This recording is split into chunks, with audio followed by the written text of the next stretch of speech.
Ronaldo fans will always say Ronaldo conquered Italy, conquered Spain, conquered England, conquered this, conquered that.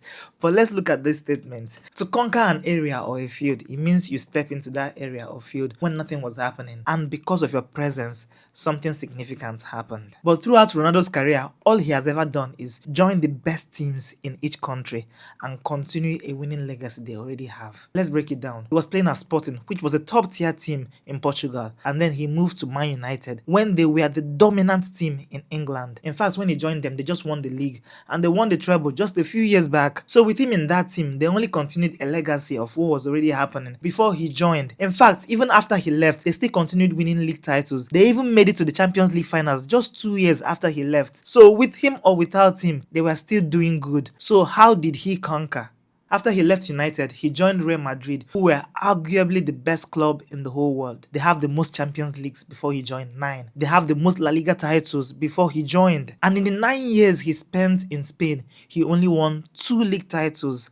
How is that conquering? Then he joined Juventus, who before he joined already won 7 straight Serie A titles. 7! They were already the dominant force in the Serie A. The only reason you would say they signed him is to help them with their Champions League push. And he didn't do that. Him being at Juventus and winning titles is only continuing a legacy that has already been in place before he joined. In fact, before he left Juventus, in his last season, they were struggling to make top 4. He joined a team that has won 7 straight Serie A titles and took them to a team that fights for top 4. How is that conquering? Then he went back to Man United and spent 2 years there without winning anything. And at the end of the day, even the fans turned against him. How is that conquering? Then he went to Al Nassr, which was a top tier team in the Saudi league. And for the first 4 years he was there, he couldn't win them a single league title. How is that conquering? Compare this to Messi. Before he started playing for Barcelona, had only 1 Champions League titles. After Messi, they had 5. Messi helped Barca win 10 La Liga titles, the most dominant Barca has ever been in the history of the Spanish league. That's how you conquer.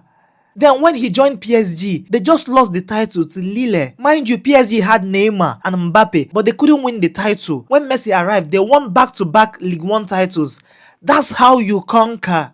Join a team that's not winning and help them win. Then Messi joined a 17th placed Inter Miami team, and within just a few months, he won them their first ever cup trophy. A year later, he won them the MLS title. That is how you conquer. Not joining the best teams that already have a legacy of winning and continuing the legacy. You're not conquering anything. If your presence or absence doesn't make any difference, then you're not conquering, my brother. It's crazy.